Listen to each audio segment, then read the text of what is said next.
여러분 인생의 목표가 무엇입니까? 여러분들은 무엇을 향하여 달려가고 계십니까? 무엇을 이루기를 원하시고 계시고요. 저는 목회자로 45년을 살았습니다. 목회자로만 45년을 살았는데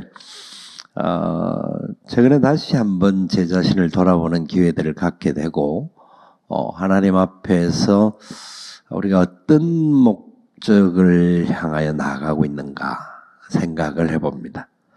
오늘 본문에 보면 바울이 로마도 보아야 하리라, 로마도 보아야 하리라 하는 말씀을 하는데, 저는 지난 한 달 동안 이 본문을 주제로 해서 시간을 보냈습니다. 지난 한 달에 보냈던 시간이 1세기에서부터 20세기까지의 상황을 다녔습니다. 이게 로마에서부터 시작해서 나중에 이제 이태리 전반 그리고 프랑스와 영국까지 해서 20세기를 연결되는 그 짧은 길이 기독교 역사의 20세기가 담겨 있는 길입니다. 그 속에서 특별히 로마를 보면서 마음속에 한 곳에 굉장히 허한 면을 발견하기도 하고, 어떻게 이 역사가 이루어졌던 현장들이 앞으로 갈 것인가. 우리 한국교회 모습을 돌아봐도 그렇고 저희 교회도 그렇고 모든 상황을 돌아볼 때에 영원한 것이 절대 없다라는 것을 다시 한 번 더 확인합니다. 연세 드신 분도 계시고 젊은 분도 계시는데, 젊은 사람은 앞으로 시간이 좀 많이 남아있다고 생각하지만 올 때는 순서가 있지만 갈 때는 순서가 없습니다. 여러분들 중에 저하고 김희규 목사하고 누가 먼저 갈지 아무도 모릅니다. 모르는 거예요. 그거는 하나님의 뜻 안에 있는 거죠. 근데 분명한 것은 우리가 이 로마도 보아야 하리라고 했던 바울의 이 고백에서 이 말씀하는 바가 뭔지를, 성경의 의미를 우리가 좀 정확하게 알아야 합니다. 로마라고 하는 것은 지금은 도시지만 그 당시는 국가입니다. 국가면서도 불구하고 전 세계에서 최고의 나라입니다. 최고의 나라. 모든 것을 다스리는, 세계 모든 제국들이 있었는데 제국들이 역사를 지배했던 나라 중에서 장구하게 역사를 지배했던 나라가 400~500년을 지배하지를 못합니다.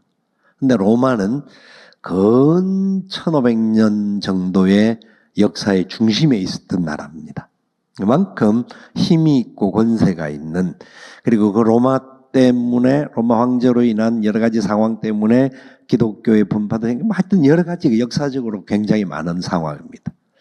그래서 이 로마를 하면 지금 여러분들 가보신 분은 아시겠지만 콜로세움이라든지 로마에 있는 모든 것들은 사실은 최소한 1500년, 2000년 전의 건물들이죠.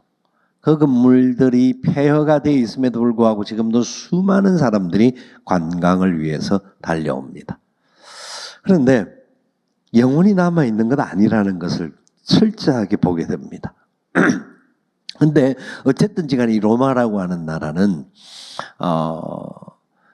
이렇게 이해를 하시면 이해가 될 것 같아요. 여러분, 복음이라고 하는 메시지를 아시죠? 복음. 복음이라는 단어를 아시죠? 모르나요? 예, 복음. 복음. 마태복음, 누가복음 있듯이 복음, 그 복음이라고 하는 단어가 복음이라고 하는 핵심입니다. 요한겔리온이라고 하는 헬라어를 쓰는데, 이 복음이라고 하는 말이 누구에게부터 시작됐느냐는 아무도 모릅니다. 원래 있던 단어입니다. 우리가 기쁜 소식, 행복한 일 이렇게 말하듯이 어느 특정한 사람에게 시작된 것이 아니라 본래 모든 사람들에게 그 시대 속에서 복음이라고 하는 것은 너무나 좋은 소식이라는 겁니다. 너무나 좋은 소식인데 이 복음이 어디에서부터 나오는지는 그 시대 속에서는 복음은 로마의 황제 가이사에게서 나오는 것이 복음이었습니다. 로마의 황제에게 쉽게 말하면 잘 보이면 나라도 얻을 수 있고 권세도 얻을 수 있고 재물도 얻을 수 있고 명예도 모든 것이 누구에게서 나오느냐면 로마 황제에게서 나옵니다. 황제는 그 정도 힘이 있었습니다. 그만큼 로마가 힘이 있는 나라라는 거예요. 황제가 정복을 하여서 그 땅을 누구에게 맡기면 그 사람이 총독이 되기도 하고 그 사람이 분봉왕이 되기도 하고 황제의 권세입니다. 그러니까 황제가 주어지는 게 뭐라고요? 복음입니다. 그러나 아주 소수의 사람들만이 황제의 복음을 누렸습니다. 그 시대에 1세기의 그 시대에 마가복음 1장 1절에 뭐라고 말하느냐면 하나님의 아들 예수 그리스도의 복음의 시작이다 라는 말이 나옵니다. 우리는 복음이라고 하면 우리만 갖고 있는 걸로 생각을 하는데 원래 복음이라고 하는 그 자체는 그 시대에 가장 좋은 것들을 복음이라고 합니다. 그런데 그 시대에 예수 그리스도의 복음이라고 할 때 세상 사람들은 뭐라고 했겠습니까? 웃기는 소리 하지 마라. 뭐 그게 복음이냐? 예수라고 하는 사람 나사렛에서 자라났고 목수의 아들이고 예수라고 하는 사람은 뭐 가진 것도 없고 태어날 때도 그렇고 그리고 아주 젊은 33살의 나이에 죽임을 당하고 그게 무슨 복음이냐? 일반적으로 생각할 때는 복음이 아닙니다.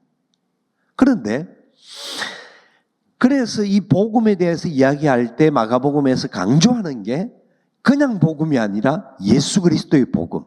그분이 누구냐? 하나님의 아들 예수 그리스도의 복음이라고 말하는 겁니다. 이 복음은 다르다라는 겁니다.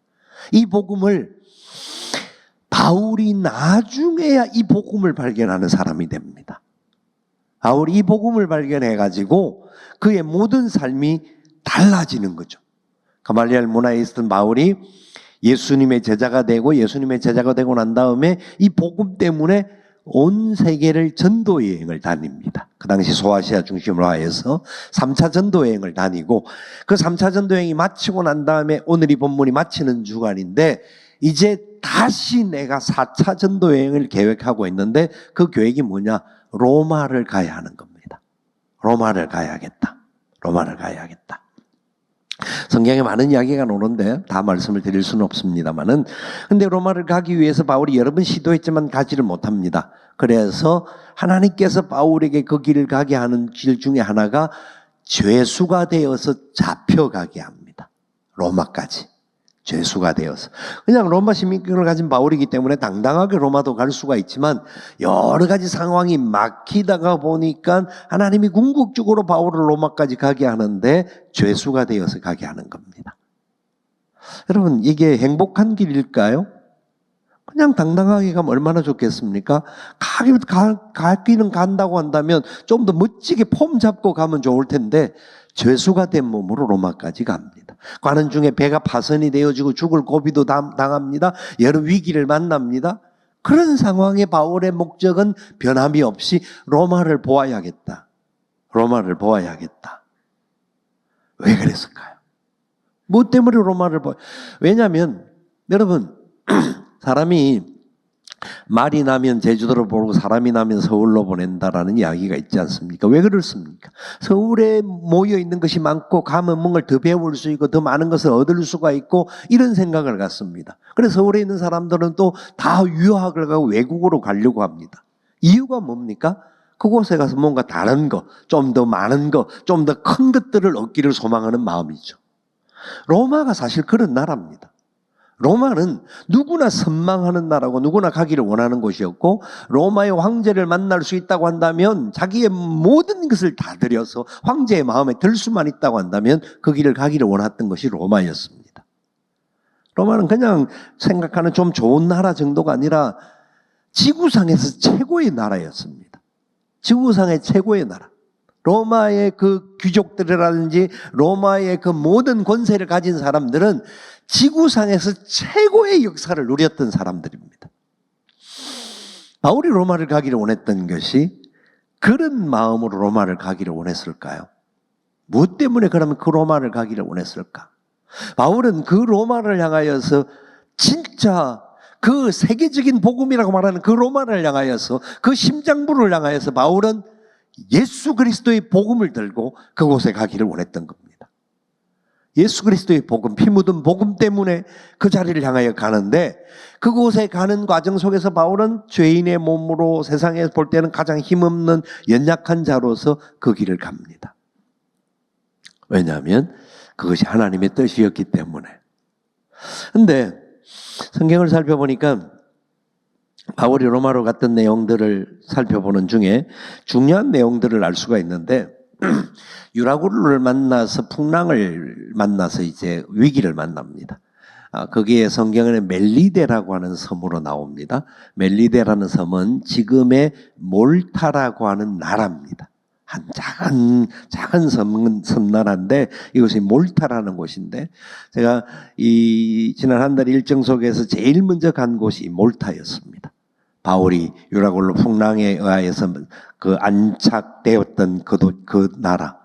제 친구 목사가 그곳에 제일 먼저 인도를 해서 가면서 바울이 이곳에 도착하면서부터 시작해서 나중에 로마까지 올라갔던 그 과정들, 죄수의 몸으로서 시민권을 갖췄음에도 불구하고 바울은 그 아피아 가도라고 하는 그 길을 따라서 로마를 갑니다.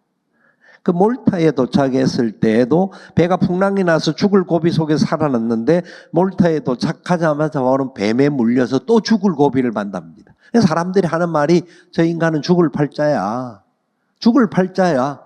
라고 말을 하지만 바울은 당당하게 살아 역사하고 역사하신 하나님의 소리를 붙들려서 그들에게 오히려 복음을 전가하는 역사를 일으킵니다. 그러면서 바울이 죄수의 몸이지만 당당했습니다. 로마로 끌려가지만 당당했습니다. 사람들이 볼 때는 가장 약한 구조적이 지금 현재는 가장 문제가 많은 사람과 같이 비춰졌지만 바울은 그 속에 놀라운 감격과 기쁨이 있었습니다. 왜요? 가이사의 복음이 아니라 예수 그리스도의 복음이 그를 지배하기 때문에. 세상은 가이사의 복음을 원합니다. 수많은 사람들은 가이사의 복음에 붙들리기를 원하고 지금도 예수를 믿는다고 하는 저와 여러분조차도 가이사의 복음, 현실의 로마에 안주하기를 원하는 마음들이 많습니다. 로마라고 하는 환상적인 나라, 로마라고 하는 곳에 가서 어떻게 하든지 출세할 수 있는 그곳, 로마라는 것이 내게 주는 여러 가지 유익이 있을 것이라고 생각하여서 그곳에 가기를 원합니다. 여러분들에게는 이 로마가 어떤 곳입니까? 지금 여러분은 어디에 계시다고 생각하십니까? 로마를 저는 이중적으로 봐야 한다고 봅니다. 우리가 로마를 가야 합니다. 로마를 보아야 합니다. 이게 지역적인 로마 개념이 아니라 저와 여러분의 개인적인 개념에서 두 가지 개념이 있어야 합니다. 세상에 어떤 심장부적인 로마가 있을 수가 있고 내가 그 로마가 내게 주는 무슨 의미가 있는가를 확인해야 합니다. 그 내용 중에 하나가 사도 바울이 로마서 15장 22절부터 24절까지 고백하는 내용이 나옵니다.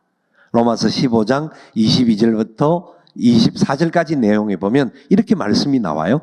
그러므로 또한 내가 너희에게 가려 하던 것이 여러 번 막혔더니 얼마만큼 여러 번 막혔습니다. 바울은 로마를 가려고 했던 수많은 시도를 했던 겁니다. 그런데 막혔습니다. 막혔지만 어떻게 했다고요? 포기하지 않았습니다. 로마를 향하여 가려고 했던 바울의 마음이 여러 번 막히는 어려움이 있고 위기가 있고 상황이 있었지만 포기하지 않았습니다. 여러분 성경에 뭐라고 말하는 줄 아시죠? 선을 행하되 낙심하지 말지니 포기하지 아니하면 어떻게 된다고요? 때가 이르면 거둔다. 아멘. 그걸 확실히 믿어야 합니다. 바울이 그 믿음이 있었습니다. 그래서 23절 같이 한번 읽어볼까요? 이제는 이 지방에 일할 곳이 없고 또 여러 해 전부터 언제든지 서바나로 갈 때에 너희에게 가기를 바라고 있었으니. 목소리 너무 좋다.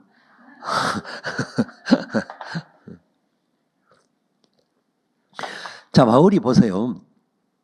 이 지방에 일할 곳이 없고 이해하면 됩니다. 바울은 복음 전도에서 1, 2, 3, 4 전도 여행을 다니면서 다 다녔고 복음을 뿌렸고 또 다른 사람을 세웠습니다. 그래서 자기가 할 일은 이제 끝났다라는 겁니다. 그래서 할 일이 남은 곳이 어디냐?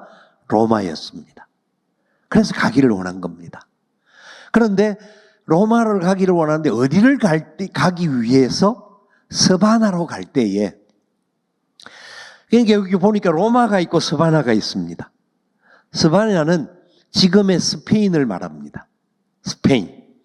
1세기에는 스페인이 어디냐면 예수님께서 말씀하신 오직 성령이 너희에게 임하시면 너희가 권능을 받고 예루살렘과 온 유대와 어디죠? 사마리아와 땅끝까지. 스바냐가 어디냐고 하면 땅끝입니다. 그 시대에는 스바냐가 땅끝이었습니다. 그럼 그 사람들은 충분히 그렇게 알고 있었습니다. 그 땅끝 넘어가면은 바다 절벽이 있을 것이다. 그래서 못 간다. 그래서 바울의 심정은 무슨 말이죠? 스바냐를 가기를 원한다. 무슨 말이냐? 예수님의 지상 명령을 끝까지 준행하는 일을 인생의 목표와 목적으로 삼고 걸어갔다라는 겁니다. 복음 전도, 선교의 사명이 그에게 있었기 때문에 최종 목적지, 그러니까 로마는 중간 정착지지 최종 목적지가 아니라는 겁니다. 세상의 모든 사람들의 목적지는 로마입니다.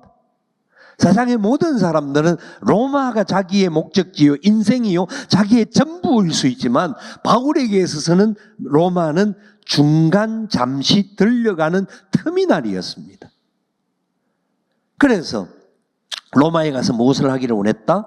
지나가는 길에 너희를 보고 먼저 너희와 사귐으로 얼마간 기쁨을 가진 후에 성도들을 만나서 기쁨을 가지기를 원하는 것이었습니다.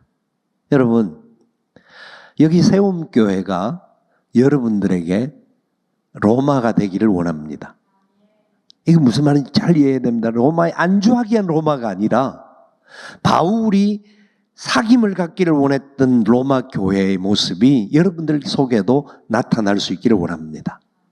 주일날 교회에 오면 목사님을 볼 때 행복하고 성도들을 만날 때 기쁨이 있고 사귐이 있고 감사가 있고 니만 안 보면 좋을 것 같아가 아니라 당신 때문에 살만 납니다라고 말할 수 있는 여러분의 교회가 되기를 소망합니다. 그 은혜가 흘러야 합니다. 계속해서 흘러야 합니다. 바울은 그 기쁨을 갖기를 원하는, 성도를 만나는 기쁨이 얼마나 즐거운지를 다시 한번 확실히 가르쳐 줍니다. 그래서 그곳에서 너무나 좋기 때문에 여기 가서 사원의 초막셋을 짓고 머물겠다가 아니라 너희들이 나를 보내어 주어서 스바나를 가는 길에 너희들이 나를 보내어 주는 그 통로가 되게 하기를 원한다. 바울의 최종 목적지는 스바나인데, 그러니까 로마에 있는 사람들도 로마가 최종 정착지가 아니라 비록 로마에 살지라도, 제가 로마 한인교회 가서 2주를 설교를 했는데 그들에게 질문했습니다. 당신들이 살고 있는 이 로마가 여러분들이 뭡니까? 로마가 최종 종착지가 아니라 비록 우리가 지금 여기 살지만 다른 사람을 보내줄 수 있는 그런 파송지가 될 수 있기를 원합니다. 여러분, 이걸 알아야 합니다. 우리 로마가, 우리가 살고 있는 그곳이 로마입니다. 어쩌면 여러분들이 존재하는 그곳이 로마가 되어야 합니다. 그래서 기쁨이 있을 뿐만 아니라 우리의 가진 기쁨을 우리끼리만 누릴 것이 아니라 보내는 일에 쓰임을 받아야 합니다. 그 놀라운 역사가 일어나야 합니다. 많은 사람들이 선교를 말할 때에 선교하면 그래도 어느 정도 규모가 있고 어느 정도 좀 힘이 있고 어느 정도 무언가를 갖추어진 사람들이 하는 것이다라고 생각을 합니다. 그런데 바울은 죄수의 몸으로 이 선교의 사명을 이루기 위하여서 자기가 죄수라고 끌려가고 죽음의 과정에 간다 할지라도 포기하지 않고 끝까지 간 것입니다. 그래서 그는 디모데후서 4장에서 나의 달려갈 길을 마치고 믿음을 지켰으니 라고 고백을 합니다. 내가 맡은 사명을 다 감당했다. 여러분, 바울이 스바냐를 같다라고 일반적인 학자들은 이야기를 합니다. 마지막에 다시 로마에 돌아와서 그곳에서 죽임을 당하는데 바울은 사명을 다 마쳤기 때문에 내 목숨이 이제는 하나님 앞에 가는 거 전혀 부끄럽지 않고 또 내가 죽음에 대한 부분들도 전혀 두려워하지 않는다 라고 고백합니다. 죽음이라고 하는 것은요, 제가 한번 이 묵상을 해보는 중에 느끼는 것은 항상 그런 고백들을 하면 수많은 장례를 치러보면서 죽음을 볼 때마다 죽음은 죽고 싶다고 죽는 게 아닙니다. 나 죽고 싶어. 나 빨리 죽었으면 좋겠어. 그래도 못 죽는 이유가 있는데 아직 할 일이 남아있기 때문에 못 죽는 겁니다. 우리 그리스도인들은 확실히 알아야 되는데 바울이 빌립보서 1장에서 나는 빨리 천국에 가기를 원하는데 내가 못 가는 이유가 있다. 그 이유는 아직 내게 해야 할 일이 남아있기 때문이다. 지난 12월 달에 우리 같이 사역했던 박 목사님이 천국에 먼저 갔습니다. 김 목사하고 저하고 같이 사역했던 너무나 참 착한 박 목사가 천국에 갔는데 제가 7년 전에도 제 제일 친한 친구가 천국에 먼저 갔습니다. 그때도 굉장히 하나님 왜 이러십니까? 이렇게 좋은 사람들을, 진짜 남아서 할 일이 많은 사람들을, 많은 사람들이 안타까워하는 사람을 왜 이렇게 일찍 불러가십니까? 여러분, 하나님이 그냥 아무런 생각이 없어서 그런 분들을 불러가셨을까요? 여러분, 이 땅에서 떠나는 것은 영광의 나라에 할 일을 다 마쳤기 때문에 들어가는 축복인 줄 믿으시기를 바랍니다. 죽음에 대한 생각이 아무도 죽고 싶지 않아요. 이게 너무나 좋아갖고 이게 더 살고 싶어서 아멘이 안 되죠. 오늘 이 밤에 하나님이 저와 여러분을 불러가실 수 있다고 한다면 할렐루야 아멘하고 갈 수 있기를 바랍니다. 진짜입니다. 그런데 내가 그렇게 소망한다고 해서 오늘 밤에 못 갑니다. 할 일이 있는 사람은 하나님 안 불러가십니다. 그러니까 살아있다라는 것은 할 일이 있다라는 겁니다. 착한 사람들이 왜 먼저 가느냐? 그 착한 사람들이 남겨주는 예언이 있습니다. 저 사람들이 이렇게 바르게 열심히 잘 살았는데 그게 그분들이 다 마쳤고 그 아름다운 예언을 남겨줬기 때문에 우리도 떠날 때 사람들의 마음속에 참 안타깝구나 라는 마음을 줄 수 있는 삶을 살아야 한다는 겁니다. 그렇기 때문에 바울은 자기 생명이 끝나는 순간 하나님 앞에 할렐루야 찬송하며 들어가는 모습을 고백합니다. 이게 복음 전도자의 최고의 사명이었습니다. 그런데요, 한 가지 생각할 것이 있습니다. 여러분, 대한민국이 지금 살기가 좋습니까? 안 좋습니까? 여러분, 삶이 어떻습니까? 행복하십니까? 그냥 사십니까? 아니면 너무 좋아서 사십니까? 어쩔 수 없어서 살고 계십니까? 어떻게 생각하십니까? 현실적으로 대한민국이 좋은 나라고 여러 가지 좋은 점이 많습니다. 그러나 문제가 없을 수가 없죠. 이 땅에 왜 문제가 없겠습니까? 어디든지 문제가 있습니다. 근데 대한민국 세계를 어디를 가봐도 우리나라만큼 좋은 나라가 별로는 없는 것 같습니다. 그러나 그렇다고 이 땅이 천국은 아닙니다. 이 땅이 천국이 될 수가 없습니다. 대한민국이 왜 세계에서 이렇게 살 만큼 좋은 나라가 된 줄 아십니까? 1960년도에 나온 전쟁 이후에 50년대와 60년대까지 나온 통계를 보면요, 대한민국은 세계에서 가장 못 사는 나라 중에 한 나라였습니다. 세계 랭킹 2위 끝에서 $35의 GNP를 가지고 있던 나라. 진짜 아시아 어느 나라보다 못 사는 나라가 대한민국이었습니다. 여러분, 우리나라가 왜 은혜가 있는 나라가 되고 교회가 부흥하고 성장하고 세계적으로 선교사를 두 번째로 많이 보내는 나라가 될 수가 있었고 여러 가지 부분에 있어서 뛰어남이 많이 일어났다고 생각하십니까? 우연이라고 생각하십니까? 어느 지도자 한 사람 때문에 되어진 일이라고 생각하십니까? 아닙니다. 우파든 좌파든 자기들이 주장하는 이야기가 있습니다만은 저는 단순하게 믿기는 이 모든 것이 하나님의 은혜입니다. 이 모든 것이 하나님의 축복입니다. 왜 그런 축복을 그럼 대한민국에 주셨는지를 우리는 알아야 합니다. 대한민국은요, 1884년 4월 5일에 아펜젤라와 언더우드 선교사가 들어옴으로 말미암아 선교사가 첫 발을 내디딘 복음이 시작된 나라입니다. 그런데요, 얼마나 놀라운 역사를 기록하고 있냐면요, 선교사님들이 들어오는 때에 들어와서 또 복음을 전하고 난 다음에 한참 지나고 나야 모든 나라는 그 다음에 그 나라 말로 성경이 번역되기 시작합니다. 그런데 얼마나 놀라운 일이 생기냐면 서상윤이라는 사람이 중국 만주 땅에 갔는데 만주 땅에서 존 로스라고 하는 선교사님을 만납니다. 존 로스 목사님에게 만나서 복음을 듣게 되고 그분에게 복음을 듣고 난 다음에 그분과 함께 한국말 성경을 번역하기 시작합니다. 그래서 존 로스본이 중국 땅에서 이미 번역되어져서 선교사들이 들어오기 전에 서상윤이라는 사람이 성경을 들고 한국에 들어옵니다. 서상윤 씨가 한국에 들어와서 자기 동생에게 복음을 전거하고 그래서 최초로 세워진 교회가 황해도 소래에 있는 솔래교회, 지금 이름으로는 소래교회가 세워집니다. 이 소래교회가 세워질 때에 다른 사람의 도움을 아무도 안 받고 자기들의 재산을 털어서 그 교회를 세웁니다.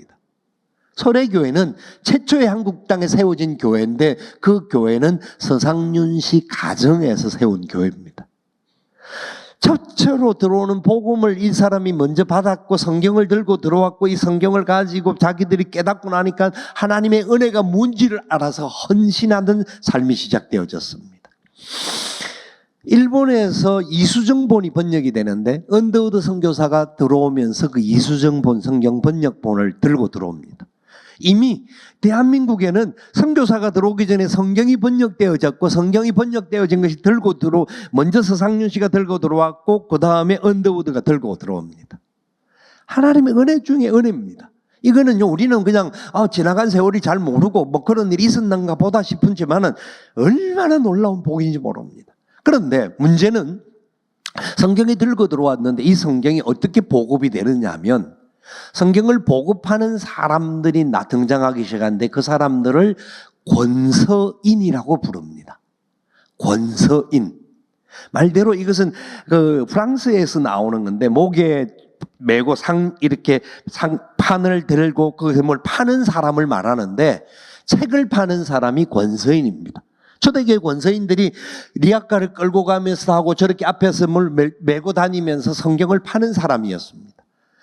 성경을 그냥 주는 것이 되어야 할 텐데 왜 팔았을까요? 그냥 주면 그 당시 선교사들이 쓴 글 중에서 이런 글이 있습니다. 대한민국 사람들은 공짜를 너무 좋아한다. 그래서 성경을 팔아야 한다. 이상하죠. 공짜를 좋아하면 공짜를 줘야죠. 좋아하는 거를. 그런데 성경을 팔아야 한다 라고 말합니다. 그래서 여러분 보십시오. 그 당시 19세기 말과 20세기 초에 조선시대 말과 대한제국이 시작했던 그때는 대한민국이라는 나라는 지독하게 가난한 나라였습니다. 성경을 돈을 주고 산다라는 것은 상상하기가 어려울 정도로 가난한 사람들이었습니다. 한 새끼 밥 먹고 살기도 어려운데 성경을 그냥 줘도 안 읽을 판인데 돈을 주고 사라는 겁니다. 왜냐하면 성경이 그만큼 소중하기 때문에 이 소중함을 깨닫게 하도록 위해서 그래서 돈이 없으면 계란 하나, 감자 하나, 뭐 사과라도 하나 받고 뭐라도 받고 성경을 보급합니다. 그런데 성경을 그냥 주는 것이 아니라 이 권서인들이 성경을 보급하면서 성경을 가르칩니다. 그러니까 그냥 우리 생각하면 그래서 권서인들은 성경을 팔았고 성경을 가르쳤구나. 그 시대에는요. 성경을 보고받아가 잡히면 그냥 죽습니다.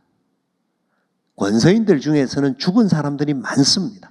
순교를 당한 사람이 많다라는 겁니다. 순교를 당하면서까지도 그들은 성경을 보고받고자 하는 그 기쁨이 있었습니다. 왜? 이것이 내게 생명이라는 것을 알기 때문에. 그래서 성경이 보급되어지기 시작하고 그리고 이 권서인들이 보면 어떤 분들은요 거의 대다수가 아줌마들이 많습니다. 아기를 덩쳐 업고 아기를 업으면서 하루에 근 100리길을 다니면서 40km, 이게 보통 길이 아닙니다. 쉬운 일이 아닙니다. 그러면서 성경을 보급합니다.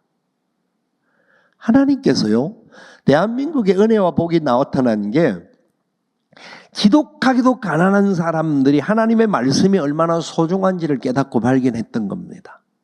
그래서 그것을 값을 지불해서라도 성경을 알기를 소망하는 마음들이 있었습니다. 그래서 선교사님들이 그 미국 본부에다가 보낸 편지들 중에서 이런 글들이 있습니다. 이 대한민국 사람들에게는 생명의 역사가 있고 너무나 기쁨이 있다. 성경을 배우다 보니까 너무 감사하는데 그래서 요청이 하나가 있다. 뭐냐? 다른 성경도 번역해 보내달라. 왜냐하면 쪽복음이었으니까. 누가복음, 마가복음 요런 한 권이니까 성경은 66권이라고 하는데 66권 성경을 다 읽고 싶은 마음이 너무나 간절했던 겁니다. 그러니까 선교사님들에게 만날 때마다 성경을 번역해달라고, 다른 성경도 번역해달라고 요청하는 겁니다. 여러분, 이것은요, 기독교 2000년 역사를 살펴봐도 대한민국 같은 나라가 없습니다. 성경을 번역을 미리가 들어와서 복음이 들어오기 전에 성경이 들어왔을 뿐만 아니라 그 성경을 사모하는 사람들이 모여서 그 성경을 보급하기 위해서 권서인들이 등장하는데 권서인들이 나중에는 2-3천 명까지 늘어납니다. 이게 복음의 확장이 얼마나 아름답게 펼쳐나갔는지 모릅니다. 그러니까 대한민국 안에 있는 사람들이 성경을 읽는데 그렇게 복음에 전응되어지니까 선교사가 선교편지를 쓰면서 그런 고백을 다시 합니다. 이 모든 사역을 이룰 때 우리 선교사들이 한 일이 있다고 한다면 30%의 일을 한 것이다. 나머지 70%는 거의 권서인들이 역할을 했다. 이래서 복음의 영향력과 역사가 일어났던 것이 이 땅이다라고 고백을 합니다. 여러분, 그분들은 바로 복음을 받고 그 복음 때문에 다른 사람들이 이 복음을 전가하기 위해서 목숨 걸었습니다. 권서인들 중에 순교한 사람들이, 여러분 인터넷에 찾아보시면 권서인이라는 단어를 쳐보면 많은 내용이 나옵니다. 감동받을 수 있는 내용들이 굉장히 많습니다. 찾아보시고 한번 느껴보시기를 바랍니다. 그러는 중에 이제 복음이 전거되어 확장되어 갑니다. 그러면서 1907년도에 대한예수교 장로회에서 7명의 목사가 배출되어집니다. 1901년도에 신학교가 시작되어 평양신학교의 교장이 마포삼열 선교사였습니다. 마포삼열이 선교사였고 그 7명의 목사가 배출되어지는 상황이 생깁니다. 7명의 목사 중에 여러분 한국, 그러니까 대한민국 전 땅에 그 장로교회 목사가 몇 명이냐면 7명입니다. 지금 대한민국에 우리 장로교회뿐만 아니라 모든 교역자들 다 합치면 10몇만 명이 됩니다. 비교가 안 될 정도죠. 그 당시 한국 땅에 예수를 믿는 사람들의 프로테이지가 0.3%였습니다. 0.3%. 지금 뭐 15%, 20%에 떨어져서 15% 전후 20% 사이라고 말을 하는데 0.3%였을 때에 7명의 선교사가 배출되어지는데 그 7명 중에 2사람이 선교사로 나갑니다. 세계 기독교 역사에 볼 수가 없어요. 있을 수가 없는 일이에요. 수많은 나라의 선교지에 가서 많은 교회가 세워지고 신학생들이 나오고 목회자가 나옵니다. 현재는 옛날과 같지 않습니다. 각 나라마다 신학교가 있고 교단이 있고 목회자들이 나옵니다. 그런데 그 나라에서 나오는 일대 목사들이 선교사로 나간 케이스가 거의 찾아보기 어렵습니다. 그런데 20세기 초에 동방에 아주 작고 힘없고 가진 것도 없고 배운 것도 없고 모든 것이 열악한 나라, 그것도 일제의 침입으로 인하여서 압박받는 나라가 그 과정 속에서 선교사를 먼저 보냅니다.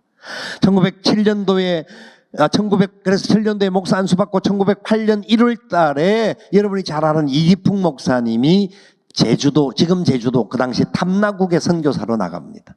그 다음에 1909년도에 한석진 목사님이 동경으로 선교사를 나갑니다.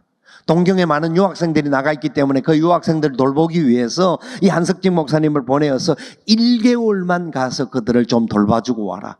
보통 1개월 같으면 그냥 가서 뭐 선교사 아니래도 그냥 가서 사역하고 와라 해야 되는데 기본 정신이 선교사다.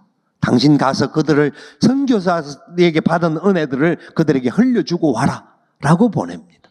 그래서 1개월만 있지 못하고 3개월을 있다가 한석진 목사님이 들어옵니다. 그래서 그 놀라운 역사가 일어나고, 그 다음에 1912년도에 만주 땅에, 지금 동북 삼성 땅에 선교사들을, 그 당시 이제 일제가 이제 우리나라를 침공하고 난 이후에 여러 가지 많은 사람들이 다 나가고 해서 만주 땅에 나가 있는 사람들에게 복음을 전하고, 또 이 선교사들 3명을 보내는데 그 중국 땅에 있는 중국 사람들에게 복음을 전가하라고 대한예수교 장로회가 너무너무 약한 나라의 약한 교단인데도 불구하고 선교사를 보내는데 최우선을 다합니다. 여러분, 이게 우연이 아닙니다. 저는 세계 기독교 역사 속에서, 특별히 선교 역사 속에서 대한민국은 찾아보기 어려울 정도로 특별한 나라입니다. 하나님께서 특별하게 사용하셔서 특별한 은혜와 특별한 역사를 펼쳐준 나라가 대한민국 교회임을 믿으시기를 바랍니다. 힘이 있어서 선교한 게 아닙니다. 바울과 같이 잡혀가는 심정입니다. 아무것도 없는 그런 상황들입니다. 선교의 역사에 중요한 터닝 포인트가 나오는 시간이 있는데, 전 세계 선교 역사에 1971년이 굉장히 중요한 시간입니다. 1971년도에 케냐 장로교회에서 선교사님들은 고국으로 돌아가시기 바랍니다. 5년만 유예를 해주시기를 바랍니다. 라고 선언을 합니다. 이유는 한 가지입니다. 우리가 자체적으로 하기를 원합니다. 그래서 선교사들과 합의를 이루었고, 선교사들이 자리를 빼주고 난 이후에 5년 사이에 케냐 장로교회는 400%의 성장을 봅니다. 하나님의 역사하심이 어떤 힘에 의해서가 아니라 약한 자들을 들어서 하나님은 강한 자를 부끄럽게 하시고, 미련한 자를 들어서 지혜로운 자를 부끄럽게 하시는 하나님.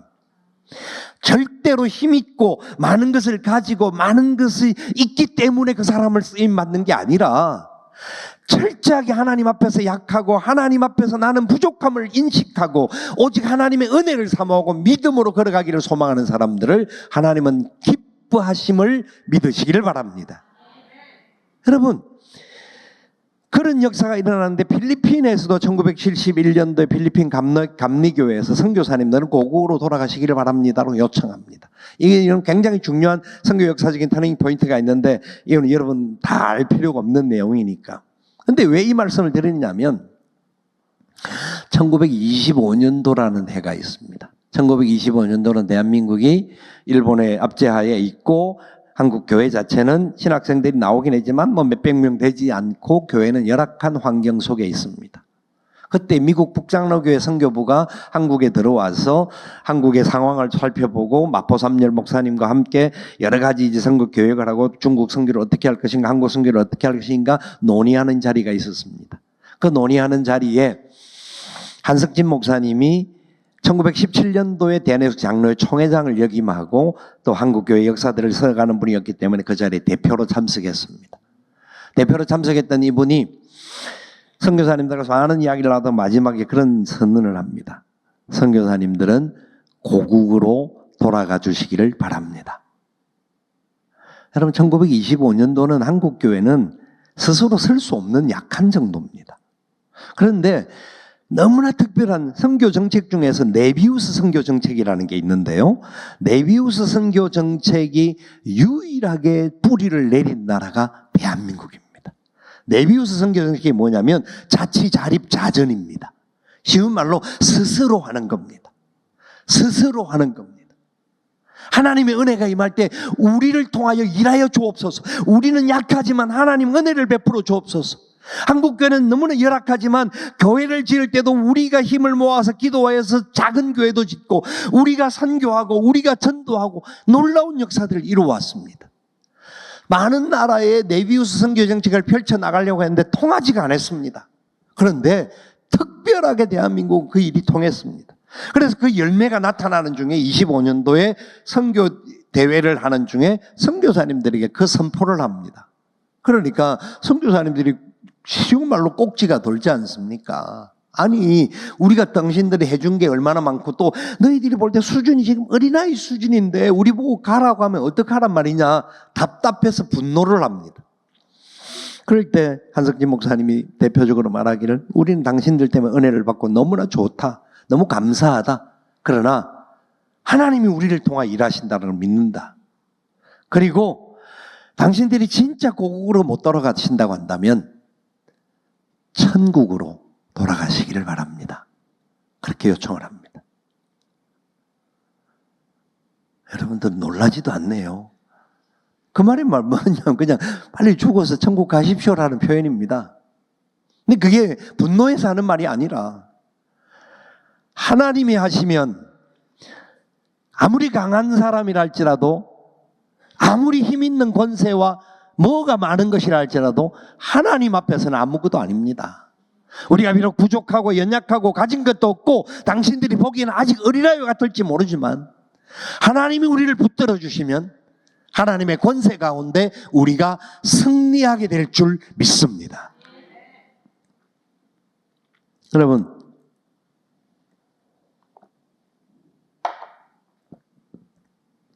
여기가 여러분에게 있어서 귀한 로마가 되어야 합니다. 그러나 여기가 여러분들이 여기가 조사원의 초막셋을 짓고 그냥 안주하는 로마가 되어서는 안 됩니다. 로마가 되기는 되어야 하지만 안주하는 로마가 아니라 파송하는 로마가 되어야 합니다. 하나님께서는 여러분들을 그렇게 쓰시기를 원합니다. 그렇게 쓰임을 받는 사람들을 통해 하나님 놀라운 역사를 이루고 그렇게 쓰임받는 사람들에게 하나님 반드시 축복하십니다. 저희 교회는 내년에 70주년을 맞이하는데 70주년을 맞이하는 저희 교회가 하나님 주신 은혜와 복이 70년 동안 담임 목사가 2사람이라는 사실과 또 한 가지는 저희 교회는 교회 규모에 비하여서 하나님께 선교를 많이 하게 하신 교회입니다. 선교를 하는 일에 많은 분들이 거부하지 않고 다 동의하고 함께 동참합니다. 우리 교회 규모에서 선교사 7가정을 파송을 하고 64군데의 외국 선교사들과 국내에 40여 군데를 해서 한 120여 군데를 지원을 합니다. 여러분 자랑하기 위함이 아니고요. 뭐 많이 한다 이게 아니고요. 하니까 되더라는 겁니다. 하나님 허락하심 따라 순종하니까 매년 하다 보니까 어느 날 보니까 하나님이 이만큼 해주셨고 이렇게 한데도 불구하고 우리는 부족함이 없게끔 하나 은혜를 또 다른 역사들을 하게 하시더라는 거죠. 우리 세움교회가 건강하게 세워진 교회라고 너무나 감사해요. 여러분들이 교회 안에서 행복하게 지내고 아름답게 지내고 너무 좋은데 저도 이번 그 안식일을 지나면서 우리 교회를 돌아보면서 한 가지 제 스스로가 그런 생각이 드는 거예요. 잘못하면 로마에 안주할 수 있겠구나. 우리 같은 경우도 로마에 안주할 수 있는 구조가 많이 되어 있습니다. 안주하지 말아야 한다. 우리는 계속하여 스반을 향해 나가야 하고 계속하여 하나님의 영광을 위해서 어떻게 하든지 간에 이 복음을 위하여서 그 대신 복음의 패턴과 방향은 상당히 많이 달라져야 합니다. 과거의 방법으로 선교를 하면 문제가 더 많이 일어나는 경우들도 있습니다. 그 부분은 이 시간에 말씀드릴 수 있는 내용은 아니기 때문에. 그러나 하나님의 이 명령 앞에 우리가 어떻게 순종할 것인가는 철저하게 고백해야 합니다. 저는 요사이 그 통일을 준비하는 분들과 함께 사역하는 사역을 책임을 맡고 있는 자리가 있는데요. 북한에서 탈북한 사람들 중에서 우리 한국 땅에 와서 교회를 이루고 선교를 이루어가는 사람들이 많습니다. 너무나 귀한 분들입니다. 그분들이 탈북할 때에 목적이 딱 있다고 한다면 한 가지입니다. 탈북하는 사람들의 목적은 배고픈 것 해결하기 위한 겁니다. 그냥 배고파 죽는 것보다 나가서 한번 해보자. 가다가 죽는 한이 있더라도 배고파 죽는 것보다는 낫지 않냐. 대다수의 사람이 뭐 사상적인 부분도 약간 있습니다만 대다수의 사람들이 그것 때문에 탈북을 합니다. 본인들 입에서 하는 이야기입니다. 이분들이 탈북을 해서 중국으로 나와서 다른 분은 다른 길로 가는 분도 있지만 선교사님을 만나는 분들이 있습니다. 특별히 우리 합동적 교단에서 파송했던 선교사님을 만나서 그분과 함께 공동체 생활을 1년 동안 지내는 사람들이 있는데 이분들은 어떻게 지내느냐 하면 아침에 일어나서 10시간에서 12시간 성경을 읽고 2-3시간 기도하고 하루를 보냅니다. 자, 성경을 10시간에서 12시간 읽으면 하루에 반을 성경을 읽고 기도하는 시간 가지고 밥 먹는 시간 하면 하루 종일 성경 읽고 기도하는 거예요. 밥 먹는 거 해결하기 위해서 선교사님을 만난 거예요. 그래서 선교사님을 만나서 밥 먹는 거 해결이 되었는데 성경을 읽으라니까 밥 주니까 그냥 아이고, 처음에는 짜증스럽고 힘들어서 예수를 안 믿는 사람이 성경을 읽는 게 얼마나 힘든 거예요. 이것도 1시간 읽는 것도 아니고 12시간씩 성경을 읽으라고 하면 아마 오늘 이 자리에서 12시간 성경을 읽으라고 하면 이 중에 아마 대다수의 분들이 집에 가실 거예요. 그런데 그분들이 성경을 읽다가 주님을 만나는 거예요. 성경을 읽는 중에 하나님의 역사가 일어나는 거예요. 놀라운 감동이 일어나기 시작하는 거예요. 그래서 1년이면 약 성경을 100독을 한다고 합니다. 100독을 하는 이분들이 뭐라고 고백을 하느냐면 나는 밥을 먹기 위해서 탈북을 했는데 생명의 말씀을 발견하고 나니까 북한 땅에 있는 우리 동포들이 생각이 나는데 그들이 굶주린 것들이 다른 육신의 굶주림 때문에 처음에는 걱정을 했는데 영의 양식을 못 먹고 생명의 주님을 못 만난 걸 생각하니까 이거는 있을 수 없다. 이건 안 된다. 어쨌든 간에 이 복음을 증거해야 되겠다. 탈북한 사람들이 다시 북한으로 들어가는 사람들이 생깁니다. 그 사람들은 그냥 북한으로 들어가 살기 위해 들어가는 게 아니라 우리 특별히 이 복음을 받아들인 이분들은 생명의 복음 전하기 위해서. 그래서 지난 약 20년 전의 시간들 동안 북한에 들어가서 순교당한 사람이 17명이 있습니다. 오직 그들은 자유를 찾았으니까 자유롭게 살면 되잖아요. 더 좋은 곳으로 가면 좋잖아요. 그런데 그렇게 안 가고 내가 받은 이 복음, 나는 떡을 해결한 게 문제가 아니라 생명을 해결했는데 이 생명 해결한 걸 다시 내 동포에게 전하기 위하여서 그곳에 들어가서 17명이 순교를 당한 명단들이 있습니다. 그런데 그것으로 끝이 아니고요. 지금 다시 그 땅에 들어가기 위해서 준비하고 있는 사람이 40-50명이 넘는 사람들이 준비하고 있습니다. 왜요? 바울이 왜 로마를 보아야겠다고 생각을 했는지를 그들은 알기 때문입니다. 바울이 로마에 가서 로마의 향기와 로마의 좋은 것들을 누리기 위함이 아니라 로마에도 이 복음이 필요하다. 그들은 가이사의 복음을 가지고 있지만 가이사의 복음이 아니라 예수 그리스도의 복음이 무엇보다 필요하다는 걸 알았기에, 그리고 그 로마 교회 성도들과 함께 힘을 모아서 주님이 명하시는 땅 끝까지 이 지상 복음을 전하는 일이 그들의 최고의 사명이었기 때문에. 여러분, 교회의 존재의 이유가 뭐라고 생각하십니까? 여러분들의 인생의 목적은 무엇이라고 생각하십니까? 어떤 길을 걷기를 원하십니까? 대학 다닐 때 저희 교회 제 친구 중에 하나가 전기공학을 공부한 친구였습니다. 교회 주일학교 이제 행사가 있는 중에 강사가 와서 오광복 선생, 그 친구 이름이 오광복이었어요. 5582로. 오광복인데 일어나세요. 혹 당신 전공이 뭡니까? 그렇게 질문을 했습니다. 그럼 보통 대학생이니까 내가 전기공학입니다. 이래 말을 해야 되잖아요. 저는 신학생이었고 그 친구는 전기공학을 하는 친구였어요. 턱 일어나서 대답을 뭐라고 하느냐면요. 제 전공은 예수님 전하는 것이고요. 부전공이 전기공학입니다. 와, 대학교 1학년 애가 그렇게 답을 하는데 제가 신학생으로 충격을 먹었어요. 그 친구는 인생의 목적이 예수님 때문에 자기가 변했기 때문에 자기의 인생의 목적은 예수님 전하는 거야. 그리고 전기공학은 그 예수님을 전하는 통로로 쓰이는 것이야. 근데 나중에 전기공학을 하다가 CCD 간사를 하다가 나중에는 목회를 해서 지금 미국 쪽에서 사역을 너무 잘하고 있습니다. 여러분, 인생의 목적이 뭐라고 생각하십니까?